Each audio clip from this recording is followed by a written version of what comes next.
এই আয়োজন বাংলাদেশ জামাতে ইসলামী আগামীর বাংলাদেশটাকে কিভাবে দেখতে চায়, গড়তে চায়, তার একটা আংশিক রিফ্লেকশন ছিল। আমি ক্ষমা চেয়ে নিচ্ছি, দাওয়াত দিয়ে আমার গল্পটা হয়ে গেছে টুনাটুনির গল্প। আপনারা সারাদিন ভরে এখানে ছিলেন, মাঝখানে বেশ ভালো সময়ের জন্য আমি উদাও হয়ে গিয়েছিলাম, কিন্তু আমি আমার কোনো ব্যক্তিগত প্রয়োজন যাইনি।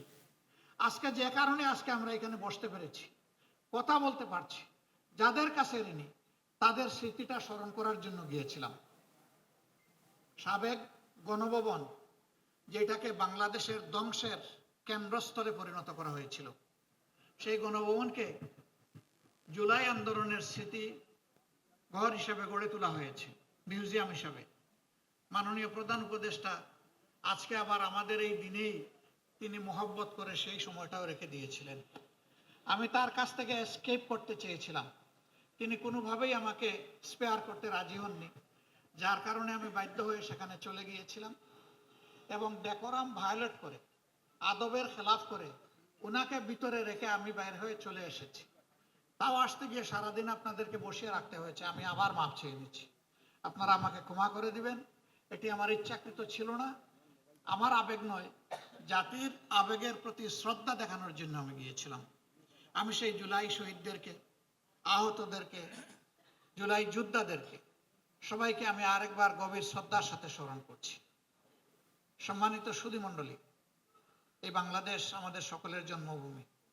বাংলাদেশ ভালো থাকলে আপনিও ভালো থাকবেন, আমিও ভালো থাকব। বাংলাদেশ ভালো না থাকলে কেউ আমরা ভালো থাকবো না।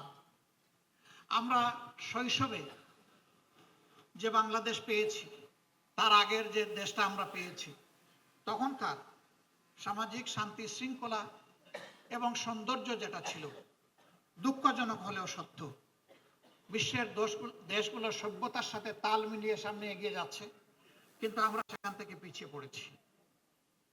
বিবেকের কাছে যদি প্রশ্ন করি, আমার সন্তান, আমার নাতি নাতনি, আপনার সন্তান, আপনার নাতি নাতনিকে কোন পরিবেশে রেখে আমরা দুনিয়া থেকে বিদায় নেব, আমাদের কাছে কোনো জবাব নাই। অতএব আরেকবার আমাদেরকে যুবক হয়ে লড়তে হবে ইনশাআল্লাহ। যুবকরা সভ্যতার পাল তুলে এবং হাওয়া ঘুরিয়ে দেয়। এই দেশের যুবকরা প্রমাণ করেছে, তারা পালও তুলেছে, হাওয়াও ঘুরিয়ে দিয়েছে। আমরা যুবকদেরকে আহ্বান জানাবো, কাজ তোমাদের শেষ হয়নি, জাস্ট বিগিনিং। তোমরা একটা স্বৈরাচার এই দেশ থেকে তাড়িয়েছ, কিন্তু স্বৈর মানসিকতা এই দেশ থেকে এখনো যায়নি। এটাকে নির্মূল না করা পর্যন্ত লড়াই অব্যাহত থাকবে ইনশাআল্লাহ। আর আমরাও তোমাদের সাথে থাকবো, পাশে থাকবো, পিছে নয়, একেবারে সাথে এবং পাশে।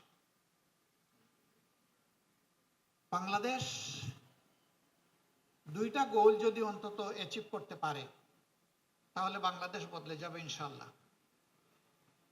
একটা হচ্ছে শিক্ষার ব্যাকবোনটা যদি ঠিক করে দেওয়া যায়, প্রাইমারি থেকে শুরু করে বিশ্ববিদ্যালয়, শুরু করতে হবে প্রাইমারি থেকে। মূল ঠিক থাকলে গাছও ঠিক হবে, তার ডালপালাও ঠিক মতো গজাবে, পত্র পল্লবে ভরে উঠবে, ফুলও পাওয়া যাবে, ফলও ভোগ করা যাবে। কিন্তু মূলও যদি ঠিক না থাকে তাহলে কিছুই হবে না। এই জন্য আমাদের প্রাইমারি থেকেই আমাদের শুরু করতে হবে। আর আমরা শিক্ষার ক্ষেত্রে মাত্র ছোট্ট দুটি কথা বলছি। এই শিক্ষা হবে নৈতিকতা ভিত্তিক, আর এই শিক্ষা হবে প্রফেশনাল শিক্ষা। আমরা ওই সমস্ত বেকামা থিওরিটিক্যাল শিক্ষা এই দেশের জন্য আর একেবারেই চাচ্ছি না।